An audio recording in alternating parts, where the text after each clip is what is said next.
ગુજરાતમાં ખેડૂતોનો જે આજે ટ્રેક્ટર રેલી છે, આ ટ્રેક્ટર રેલીને લઈને અનેક ચર્ચાઓ થઈ રહી છે અને ખાસ કરીને પાલ આંબલિયા દ્વારા જે આમ આદમી પાર્ટીને લઈને નિવેદન આપવામાં આવ્યું હતું એને લઈને પણ અનેક ચર્ચાઓ થઈ, પરંતુ આ તમામ ચર્ચાઓની વચ્ચે હવે પાલ આંબલિયા સુરેન્દ્રનગરથી મોટી સંખ્યામાં ખેડૂતો અને ટ્રેક્ટરો સાથે ગાંધીનગર તરફ કૂચ કરી રહ્યા છે। જે દ્રશ્યો સામે આવ્યા છે અને ખેડૂતો શું કહી રહ્યા છે એને લઈને વિગતે ચર્ચા કરીશું। નમસ્કાર, હું છું ઉજ્જવલ અને આપ જોઈ રહ્યા છો નિર્ભય ન્યૂઝ। ખેડૂતો આજે મોટી સંખ્યામાં ગાંધીનગર પહોંચી રહ્યા છે અને આ તમામ ચર્ચાઓની વચ્ચે હવે જેમની આગેવાનીમાં આખો વિરોધ થઈ રહ્યો છે, પાલ આંબલિયા પણ ખેડૂતોની સાથે સુરેન્દ્રનગરથી ગાંધીનગર તરફ પહોંચી રહ્યા છે। એમની સાથે મોટી સંખ્યામાં ખેડૂતો પણ જોડાયા છે અને જે દ્રશ્યો સામે આવ્યા એના ઉપર પણ નજર કરીએ। આપણે ખેડૂતની જેમ હાલી હાલો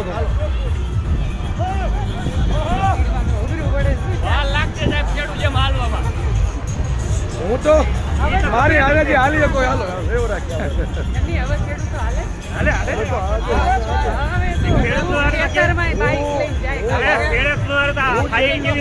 હોય ને તેથી વાડી એથી એવરેજ 8 કિલોમીટર ચાલે વાડીમાં કદાચ માતા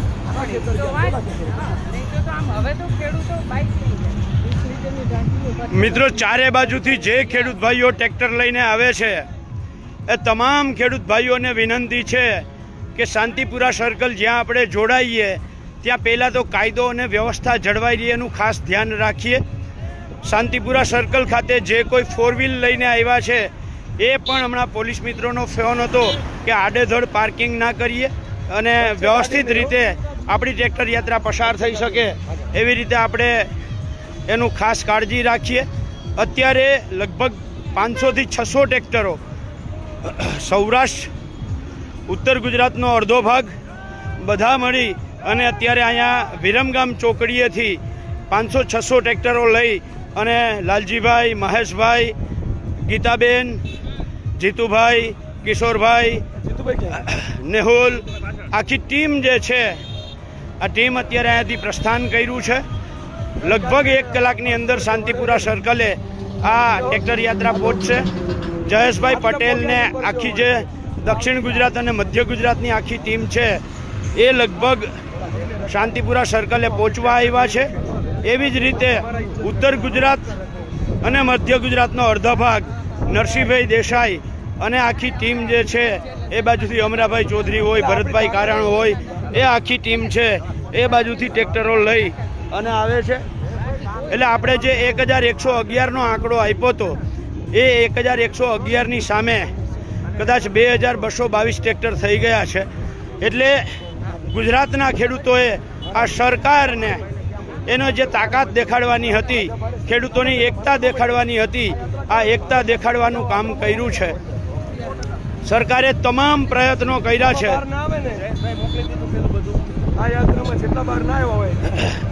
આ સરકારે તમામ પ્રયત્નો કરવા છતાં ખેડૂતો રોકાયા નથી અને આપણે શાંતિપૂર્ણ રીતે જવું છે।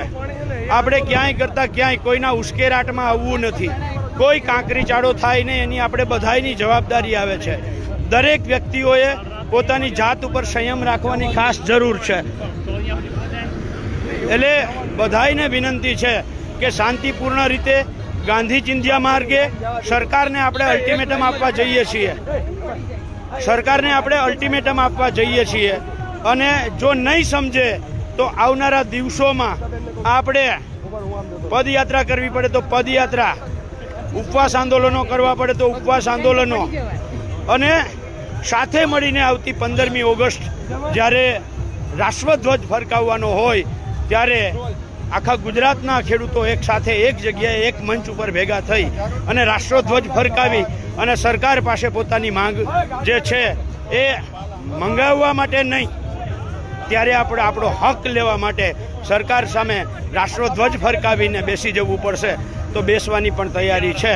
આ રાષ્ટ્રધ્વજ 15મી ઓગસ્ટનો બની શકે કે કચ્છના કોઈ ખેડૂતમાં હોય, ખેડૂતના ખેતરમાં હોય, મોરબીમાં કોઈ ખેડૂતના ખેતરમાં હોય અને ગાંધીનગરમાં વિધાનસભાની સામે પણ આ ખેડૂતો ભેગા થઈ અને રાષ્ટ્રધ્વજ ફરકાવશે અને ત્યારે સરકારને કહેશું કે તમારી તાકાત હોય એટલી લગાવી લ્યો।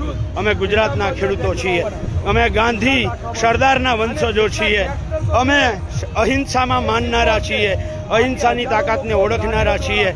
જો અહિંસાથી કાળા અંગ્રેજો અને ઈસ્ટ ઇન્ડિયા કંપની ભાગી જતી હોય, ધોરા અંગ્રેજો અને ઈસ્ટ ઇન્ડિયા કંપની ભાગી જતી હોય, તો અત્યારે તો કાળા અંગ્રેજો અને વેસ્ટ ઇન્ડિયા કંપનીઓ છે, એની સામે અમે તાકાતથી લડશું અને જીતશું, એમાં કોઈ શંકા નથી.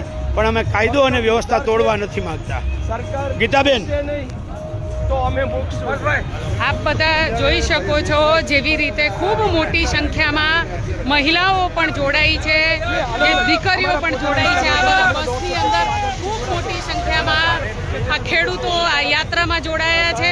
સાચા દેશભક્ત જો ગણવા હોય તો આપણે ખેડૂતોને કહી શકાય કે જેને પરસેવો કરી અને દેશના તમામ લોકોના પેટનો ખાડો પૂરવા એના જો 32 ભાતના ભોજન જો એની થાળીમાં આવતા હોય ને, તો આ બધા ખેડૂતો, ગુજરાતના ખેડૂતો આજે ગાંધીનગર કૂચ કરી રહ્યા છે અને સરકારને પોતાની તાકાત બતાવવા જઈ રહ્યા છે. એટલે આપણે સૌ પણ જ્યાં જ્યાં અમારા અવાજ પહોંચતો હોય ત્યાં બધા શાંતિપૂર્ણ ચોકડી પહોંચી જાય.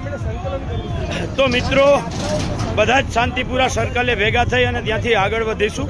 અને જો સરકાર આપણને ક્યાંય રોકવાનો પ્રયત્ન કરે તો આપણે ખેડૂત છીએ, અઠે દ્વારકા કરી અને જ્યાં રોકે ત્યાં બેસી જઈશું. પણ સરકારને એટલું તો ચોક્કસ કહીએ છીએ કે સરકાર અલ્ટિમેટમ છે, અલ્ટિમેટમમાંથી અમે આંદોલન પર ન આવીએ એની ખાસ કાળજી રાખજો.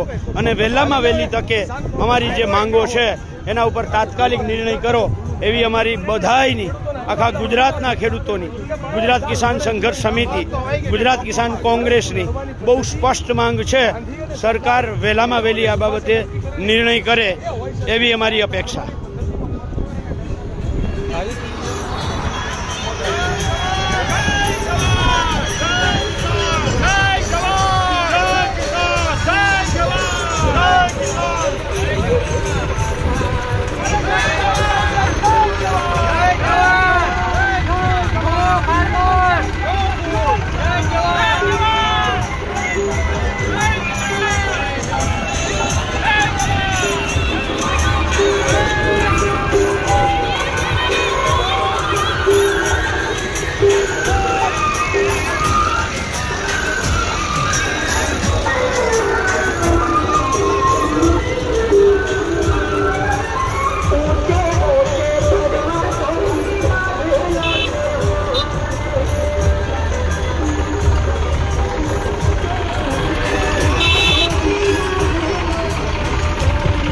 રજનીકાંતભાઈ, બે શબ્દો.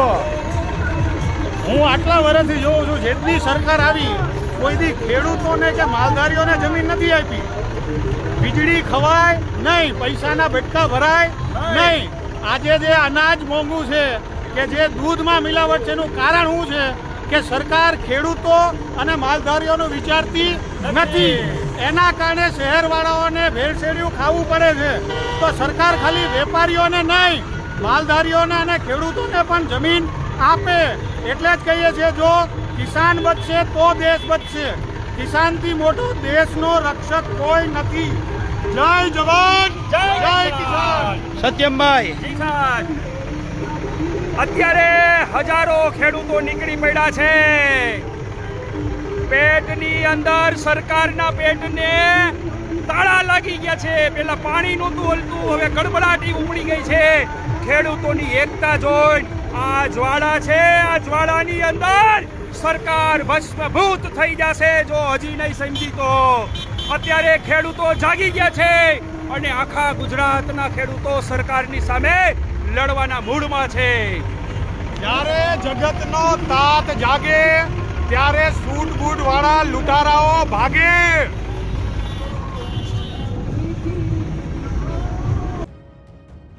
આ સમગ્ર બાબતે તમારો શું અભિપ્રાય છે એ અમને કમેન્ટ કરી જરૂર જણાવશો ને અમારી ચેનલ નિર્ભય ન્યૂઝને લાઇક, શેર, સબસ્ક્રાઇબ કરવાનું ભૂલશો નહીં.